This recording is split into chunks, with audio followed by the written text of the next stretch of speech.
Hello guys, आज मैले मार्ग ERP-मा पर्चेज भाउचर इम्पोर्ट कसरी गर्ने त्यो ल्याएको छु। पर्चेज भाउचर इम्पोर्ट गर्दाखेरि इरोर कस्तो हुन्छ त्यो पनि मैले ट्रायल गरेर देखाएको छु। यहाँनिर भिडियो चाहिँ अलिक लामो हुनसक्छ होला, हेरिदिनु होला। तपाईँलाई पनि यो इरोरहरू आउनसक्छ इम्पोर्ट गर्दाखेरि। जस्तै हाम्रो यो पर्चेज भाउचर यस्तो टाइपको छ। हाम्रो date, voucher number, party name, अनि पार्टीको PAN number, phone number, taxable amount र ट्याक्स एमाउन्ट भन्ने छ। पहिला भनेको हाम्रो कुरो चाहिँ यहाँनिर पार्टी इम्पोर्ट गर्नुपर्छ। पहिला पार्टी मास्टर इम्पोर्ट गर्नुपर्छ।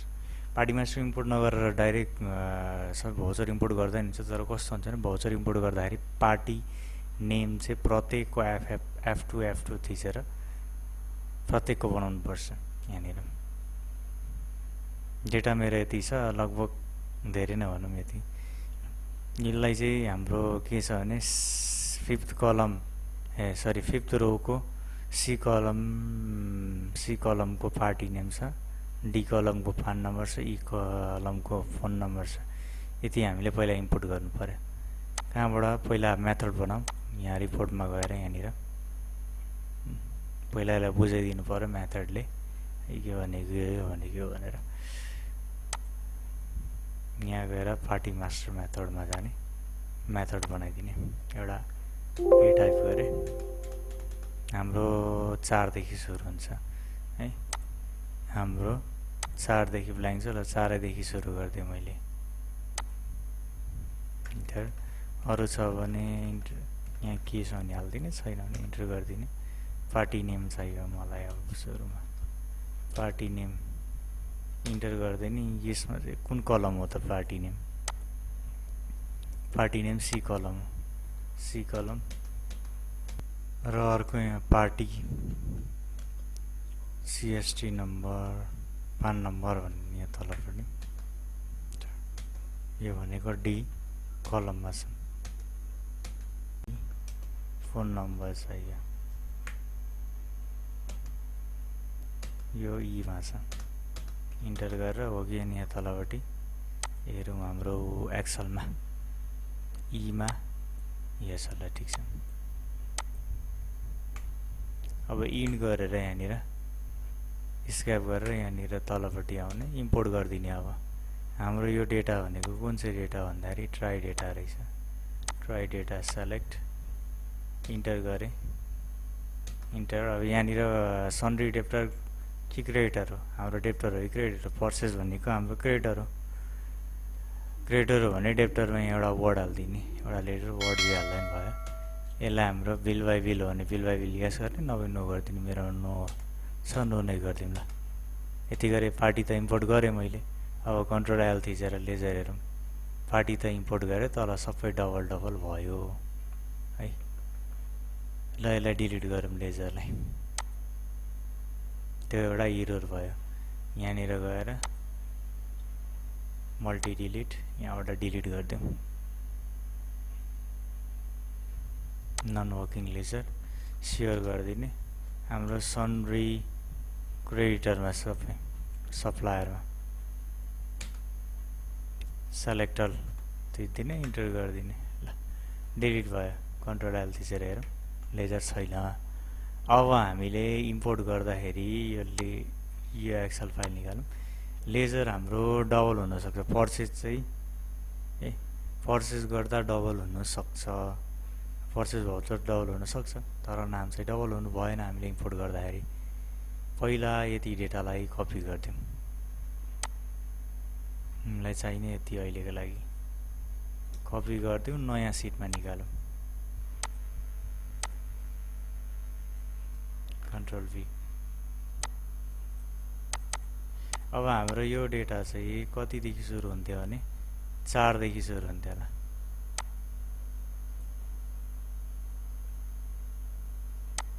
ल यो 4 देखि ब्ल्याङ्क सुरु हुन्थ्यो। अनि हाम्रो BCDमा हो कि CDEमा हो? CDEमा चाहिँ यो जुन राखिसकेपछि अब यसलाई डुप्लिकेट फाइन्ड आउट गर्नु पर्यो। अब डाटा धेरै हुँदा त हामीले एक एकवटा गरेर डुप्लिकेट फाइन्ड आउट हुँदैन। यहाँ क्लिक गरिदिने, यहाँ गएर डुप्लिकेट भ्यालुमा ओके गरिदिने, डुप्लिकेट जति सबै रेट लागिहाल्छ। अब भनेको फेरि यसलाई सेलेक्ट गरिदिउँ, सेलेक्ट गरिसकेपछि यहाँनिर डाटामा गएर रिमुभ डुप्लिकेटमा जाने। हाम्रो कुनमा डुप्लिकेट सीबाट छ, यो डी र ईलाई हटाइदिने, ओके गरिदिने है। डुप्लिकेट जति हटिहाल्यो। अब यहाँनिर हाम्रो डेटा कतिदेखि सुरु हुन्छ भने चाहिँ 4 देखि, 4 मा ब्ल्याङ्क छोडेर 5 देखि गएर र यसलाई सेभ गरिदिउँ, सिडी र ईमै सेभ गरिदिउँ। सेभ गर्दा मैले टिटिटी फाइलमा सेभ गरेछ कि, सेभ गरेर यसलाई क्लोज गरिदिउँ। क्लोज गरिदिएँ। फाइल क्लोज नगर्दा नि हुन्छ, तर कोही बेला एरर आउन सक्छ है, क्लोजै गरिदिएँ एकछिन। त्यसपछि यहाँ गएर भएकै ठाउँमा इम्पोर्ट गरिदिने।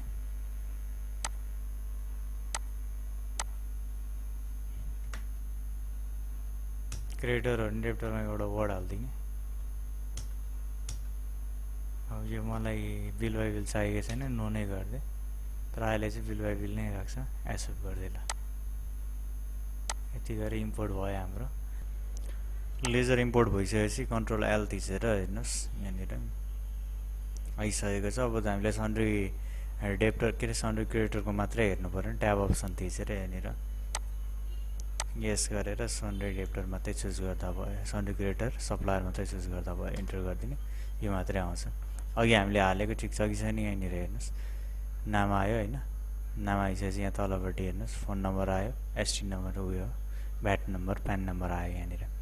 यहाँ हाम्रो सन्ड्री क्रिएटर सप्लायरमा छ।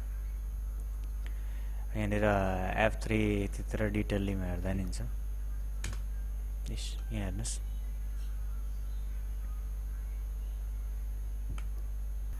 र यति भइसकेपछि अब हामीले इम्पोर्ट गर्नु पर्यो, भाउचर इम्पोर्ट गर्नु पर्यो।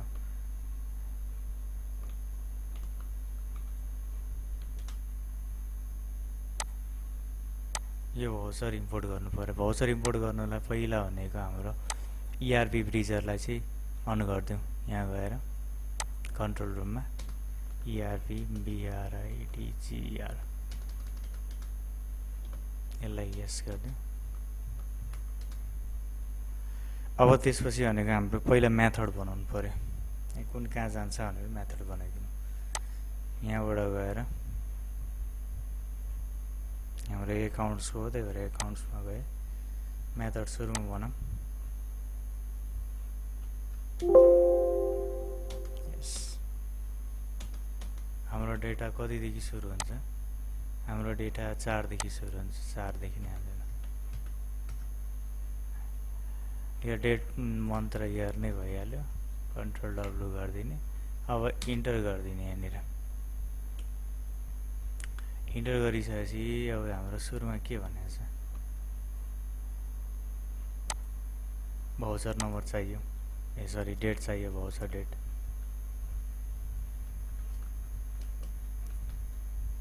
कुनमा छ, यो ए कलममा छ। त्यसपछि भाउचर नम्बर यो कुनमा छ, बी कलममा छ।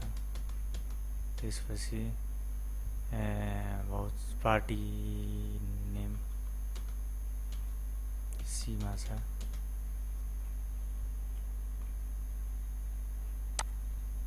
पार्टी नेम सी मा छ।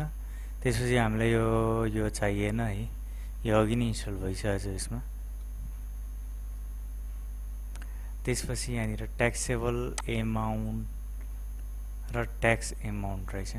यहाँनिर हामीले एउटा चिज थप्नुपर्छ, पहिला सेलेक्सन गरिदिने, यसलाई राइट क्लिक गरेर अगाडिबाट इन्सर्ट गरिदिउँ, एउटा कलम डिलिट। यो भनेको हाम्रो बिल टोटल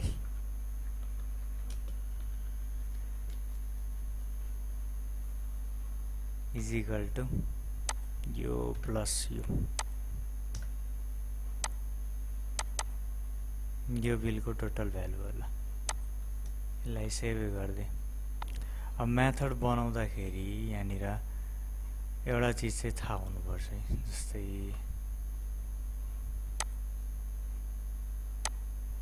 हाम्रो बिलको टोटल यति छ, ट्याक्सेबल एमाउन्ट यति हो, ट्याक्स एमाउन्ट यति हो है। अब यसलाई ब्याक गरिदिएँ, यतिकै मैले सेभ यतिकै छोडेँ। पहिला एउटा लेजर हामीले भाउचर उठाएर हेरौँ पर्चेसकै इन्टर गर्दै एउटा नाममा जुनसुकै नाममा उठाइदिएँ मैले बिल नम्बर एउटा यो 13% भ्याट एमाउन्ट कति छ हाम्रो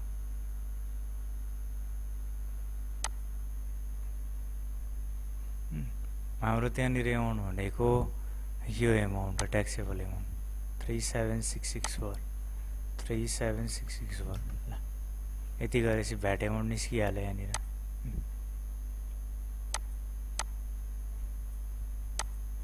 इन्टर गरिदिने अब यसलाई इन गरेर इन्टर यसरी आउँछ कसरी आउँछ भन्दाखेरि क्रेडिटमा 42560 भयो है ल एउटा यहाँ सेभ गरिराखेँ यसैमा यहाँ हाम्रो क्रेडिट भयो यहाँ हाम्रो डेबिट भयो यो पनि डेबिट भयो तर यो डेबिटमा के छ भन्दाखेरि लोकल पर्चेस 13% मात्रै छ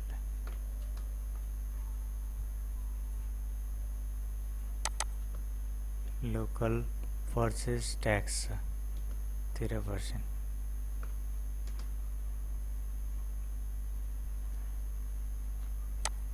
यसलाई ब्याक गरिदिए यतिकै अब हामीले गर्दाखेरि यहाँनिरबाट भाउचरको मेथड अघि बनाउँदै थियो बनाउँदा हुनेछ ल यो ईको ऐको अब पार्टी नेम त भइहाल्यो इन्टर गरेँ यहाँनिर पार्टी एमाउन्ट हो यो पार्टी एमाउन्ट कुनमा छ पार्टी एमाउन्ट यहाँनिर छ यो क्रेडिट भनेको यो टोटल एमाउन्ट हो पार्टी एमाउन्ट भनेको क्रेडिट कुनमा छ एफमा छ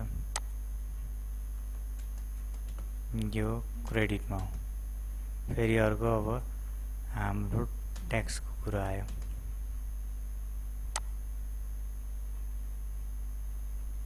यो जीमा छ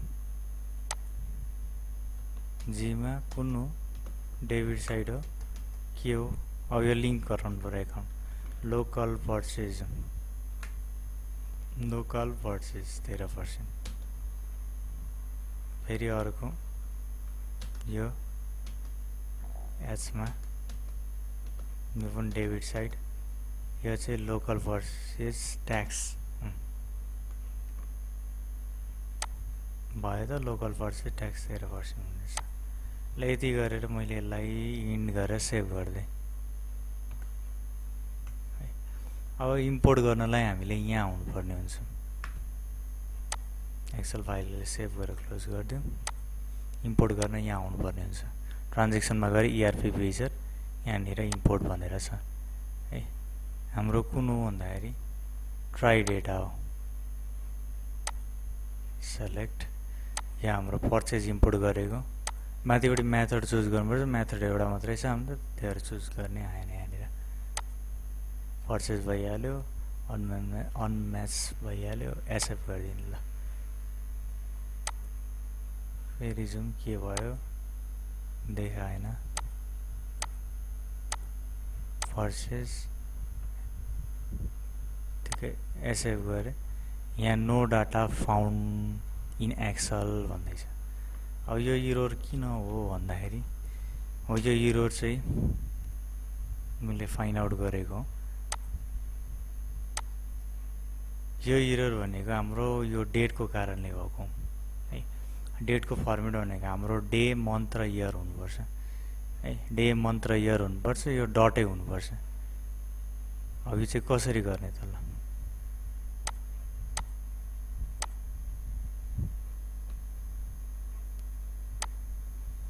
हामीले यहाँ यो हालिसकेछ बेला प्रत्येकलाई एक एकवटा चेन्ज गर्न त मिलेन हाम्रो है एक एकवटा चेन्ज गर्दा कहिले गर्न सकिन्छ यहाँ सेलेक्सन गरिदिउँ यहाँ गएर फाइन्ड आउट गरिदिउँ रिप्लेस पहिला यो डट फाइन्ड आउट गर्ने फाइन्ड भयो फेरि यहीँ सेलेक्ट गरिदिने यसलाई स्ल्यासले रिप्लेस गरिदिने रिप्लेस अल ओके गरिदिने रिप्लेस भयो फेरि अब मेरो यो यहाँको कम्प्युटरको डेट चाहिँ यो डेट चाहिँ हाम्रो के छ भने डे मन्थ र इयर भएको हुनाले चाहिँ यहाँनिर यसरी मिलेर आयो डे मन्थ र इयर तपाईँले पनि चेन्ज गर्नु पर्यो यहाँनिर यसरी मिलेर आउनको लागि चाहिँ फर्मेटिङमा गएर यहाँनिर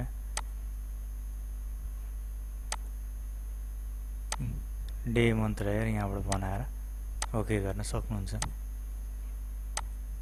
यो फर्मेट चाहिँ यस्तैमा हुनुपर्छ डे मन्थ र इयर अब यो यसमा पनि लिँदैन यसलाई सेभ गरिदिएँ मैले सेभ गरेर फेरि इम्पोर्ट गरेँ यहाँनिर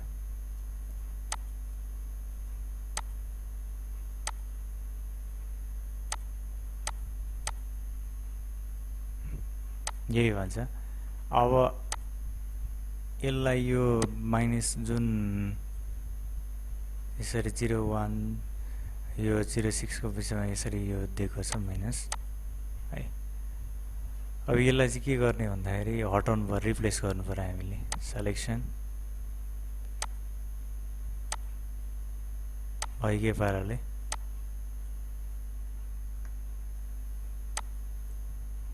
पोइन्ट रिप्लेस अल ओके गरिदिने भयो यसलाई सेभ गरिदिने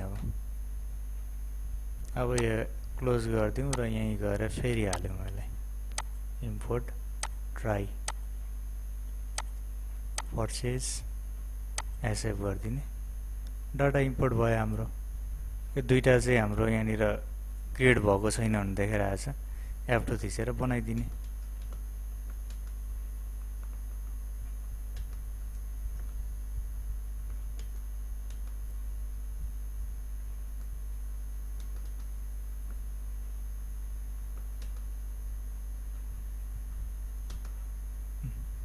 यति गरेर स्क्याप गरेर यस गरिदिने डाटा डाइरेक्ट इम्पोर्ट भयो अब हेर्ने हो भने यहाँ बुकमा गएर अल लेजरमा गएर हेर्दा हुन्छ F10 थिचेर एमाउन्ट भएको मात्रै यसरी हेर्दा हुन्छ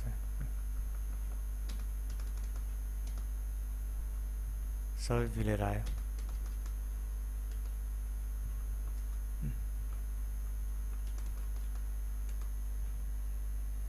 यसरी इम्पोर्ट पर्चेज इम्पोर्ट गर्न सकिन्छ हामीले है त्यो मैले इररहरु सबै हालेर देखाएको तपाईको इरर त्यसरी आयो सल्भ गर्न सकिन्छ भनेर हस् हाम्रो आजलाई यति नै मार्ग यार तपाईले केही नबुझ्नु भएको छ भने तलपट्टि कमेन्ट बक्समा कमेन्ट गर्नु होला म रिप्लाई गर्नेछु हस् त थ्यांक यू